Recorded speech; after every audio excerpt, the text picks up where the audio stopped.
Our programs offer many languages. Please visit suprememastertv.com/schedule. Nos programmes offrent plusieurs langues. Veuillez visiter suprememastertv.com/schedule. Nuestros programas ofrecen varios idiomas. Visiten suprememastertv.com/schedule. Nasze programy oferują wiele języków. Prosimy zobaczyć suprememastertv.com/schedule. My second near-death experience put me into a bit of a tizzy. When I first came back, I had no idea what this thing was anymore. When I first came back, I had to figure out how to move my fingers and feel and eat and what it is to breathe and think. Heaven is Beautiful, Near-Death Experiences of Reverend Peter Panagore, Part 2 of 4. Continue watching to find out more.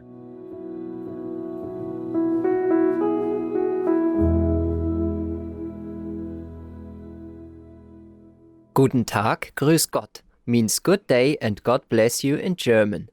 I'm Henry. The people of Germany thank you for the kindness and respect you show toward your parents and the elderly. May your kind hearts be blessed abundantly through heaven's grace.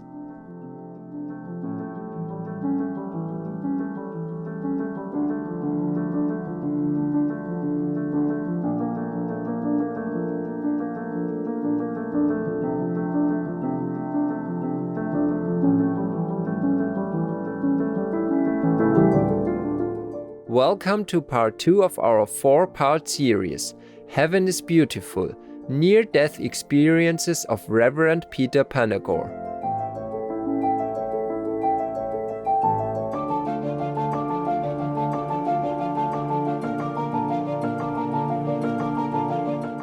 Reverend Panagore is an international best-selling author, professional speaker and widely renowned devotional broadcaster who has had 2 near-death experiences that profoundly affected him.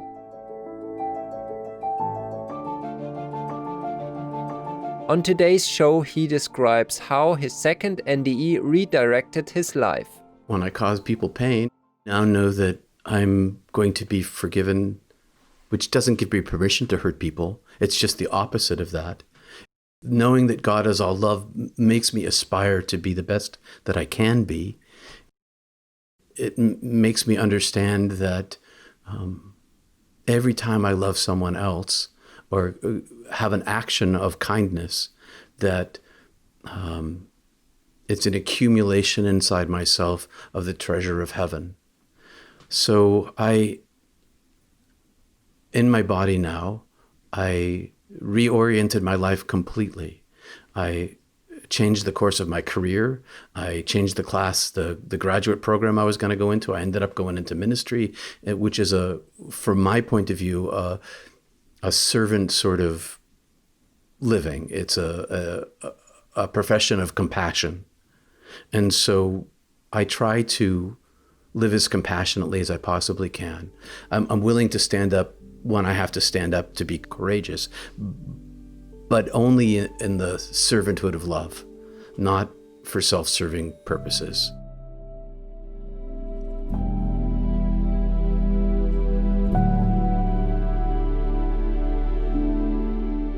Reverend Panagore says that life here on earth is just an illusion.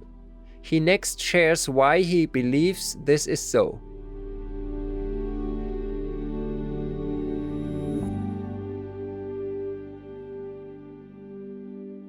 It seems to me that the body and the senses, how we perceive the world, including our brain, is part of the veil itself. It's sort of, I like to use the metaphor of the Matrix movies without the evil machine overlords. Replace that with an all-loving divine.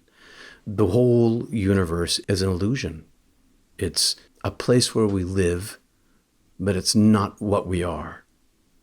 And it doesn't seem to me, it actually is to me, that the only reality is the divine itself. And when I say this universe, I mean from the Big Bang to the expanding edge and all the galaxies in between and all the star systems and every single molecule of dark matter, everything, all of it, the whole thing is a place where we live. It's not who we are. It's not where we're from. We're in this container. The veil is this thing that both enables us to experience the richness and fullness of life, but it prevents us also from perceiving more clearly the presence of the divine in all things. And so it's necessary to be here, but it also gets in our way. And what gives me real hope is that every single human being, in the moment that they die, they're going to find this out for themselves. I don't really care if anybody believes me, because they're going to find out, you're all going to find out for yourselves. And the length of life is the wink of an eye. That's what I saw, was that the 20 years I had lived was that long. It's nothing in comparison to eternity. And that it was very, very clear to me that the only reality that there is the divine. And so I live my life through that truth, which makes it a little more difficult to live in the world when my eyeball is always tuned into the divine, and less so here.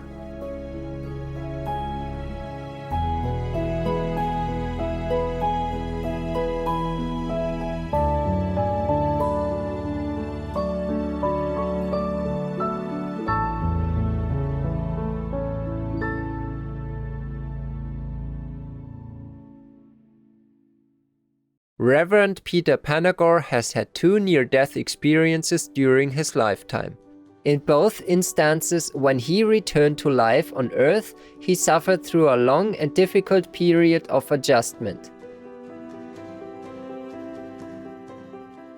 My second near-death experience put me into a bit of a tizzy. But yeah, when I first came back, I had no idea what this thing was anymore. When I first came back, I had to figure out how to move my fingers and feel and eat and what it is to breathe and think. And I felt like I was alien, a stranger inside of a strange machine. And I knew that I was not this thing. The world seemed to me to be two-dimensional and black and white in comparison to the three-dimensional beauty of heaven. I was in a flat cartoon, and I had a very difficult time trying to figure out what had happened to me, because I didn't bring back all the knowledge that I had on the other side, because my brain couldn't contain it. So my soul still knows much of it, or all of it, for all I know, but my brain can't contain it. And so I went through this period, an initial period of several months of trying to keep my mouth shut, and trying to figure out exactly what had happened to me. Fortunately for me, I had begun meditation practice many years before, and I dove into my meditation thinking that that was the only way that I was going to figure out what had happened to me.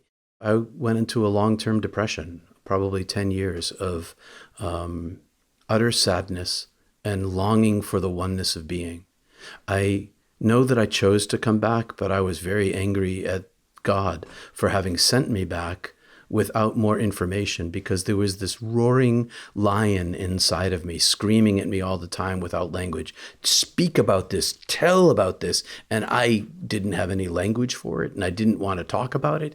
And all I wanted to do was die and go home again. And so it took a long time to readjust, and I ended up going to divinity school, to architecture school, to study mysticism. So I did an independent 3-year study at Yale of the history of mysticism in the West, and primarily Western culture, in order to adopt or find language that I could structure around my experience. I dove inside myself. And I guess the biggest way that I learned to readjust was by diving interiorly. I found that Jesus was right, that if you seek heaven above all things, if you focus on the oneness of being, you get access to it. And so I wanted access to it. I wanted to strip away as much of myself as I possibly could to create a larger channel inside myself so that I could have access to the divine. Through meditative practices, I opened myself up to a rapture of grace. I'm lifted outside of myself and brought into the divine presence of the oneness of being. And visions, I have visions of heaven and light. It's the power of the divine itself, uplifting me out of myself and sending me back to my body and giving me the gift of a series of gifts of reintegration, helping my feet be here. I live with one eye always on heaven and one eye here, and one foot always in this world and one foot in heaven. And so my reintegration here is trying to, I still live mostly on the other side. It's trying to be in this world and pass or function as a normal human being. And that's been a journey for me.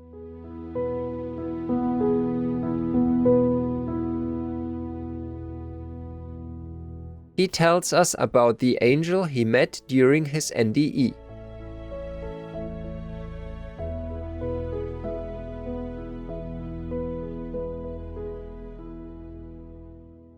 I refer to the intelligent being who plucked me out of my body as my friend, the angel of death. But not like an angel with wings, but an intelligence that was beyond my capacity for understanding. And a presence that was both present to me in and of itself, but also a being that has divine direct connection to the wholeness of all.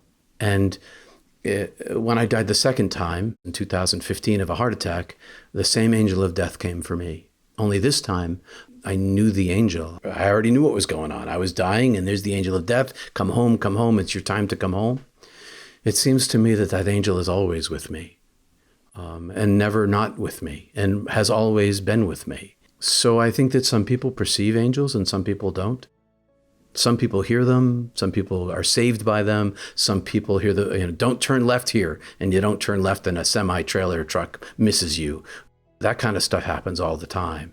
So I think that angels communicate with people.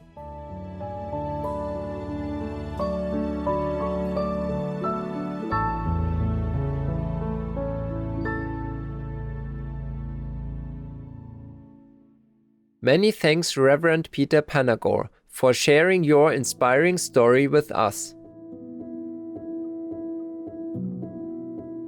For more information about Reverend Peter Panagore, please visit www.peterpanagore.love. Delightful viewers, thank you for your good company today.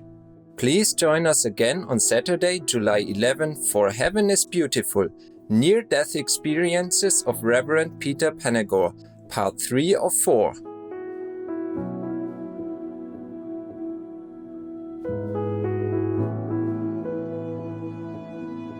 May you always feel safe and protected, embraced in the loving arms of the Divine. Our programs offer many languages. Please visit suprememastertv.com/schedule and suprememastertv.com/ss.